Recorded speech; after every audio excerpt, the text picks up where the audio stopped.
Now Iran's supreme leader has presided over a funeral for the country's president, foreign minister and others who were killed in a helicopter crash on Sunday. Ayatollah Khamenei led prayers at Tan University, where caskets carrying the dead were draped in Iranian flags. Many of those who've taken to the streets held photos of Mr. or carried the Iranian flag. Iranians had earlier been sent text messages urging them to attend. Among those who were there was one of the leaders of Hamas, is Hannah, who said that he had come to represent the Palestinian people well. With me is our chief international correspondent Lise Doucet.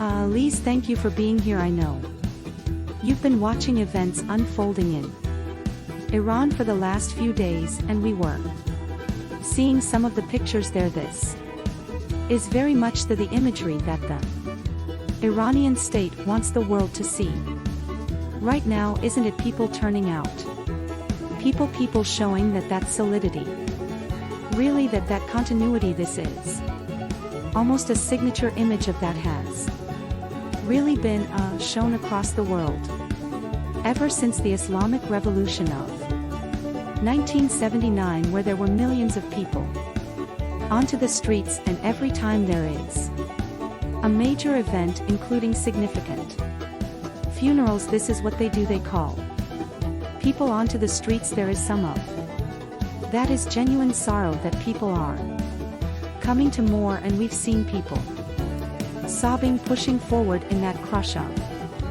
people. I mean, look at the images, the way you can see they're losing control of the casket. I was actually at the funeral in 1989 of the first revolutionary leader Ayatollah Khamenei, and the casket was carried through the crowds. He actually fell out of the coffin. There was such a frenzy. I think they'll control it more, but you can see how the people are carrying it. This is not just allowing people to mourn, it is also a moment, as you say, for the Islamic Republic, for its ruling conservatives, to project power, to project unity, to project continuity, because they are doing it in the midst of what have been posts on social media of people celebrating. There have been warnings in the past few days by the top prosecutor that people should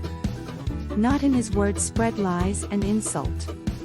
Police cases have been filed by some Iranian websites, but Iran in broadcasting these pictures. There's live images on state television is to go across Iran, and they know the world is watching, and this was such a significant event that happened, and the death of a president in many other countries around the world would be a real moment where the state would stop, things would change, but not so in Iran in the same way. Yes, it literally came out of the sky, this helicopter crash.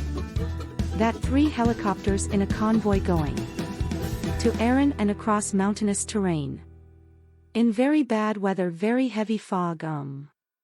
The helicopter carrying Ebrahim Raisi and his foreign minister Hussein Amir Abd came down, so of course it was a shock, but the president in the structure of the Islamic Republic is not the most powerful person, and Ebrahim is not regarded as the most powerful president in Iranian history. In fact, he came to power in 2021 elections, where all of the main challengers, reformist candidates, even moderate conservatives, were excluded from running. So not surprising, it had a very low turnout, in fact the lowest ever turnout in a presidential election. Ebrahim was seeing that he was possibly being groomed to take on the top job, so that as that process has been disrupted, they will be scrambling now to find a person in the same mold as Ebrahim, hardliner conservative. Ideological loyal, absolutely loyal to the supreme leader to replace him, but when it comes to policy, as you say, the direction of foreign policy including foreign policy that is in the hands of the supreme leader and more the Islamic Revolutionary Guard Corporate won't change. Thanks for watching video. Please like and subscribe my channel.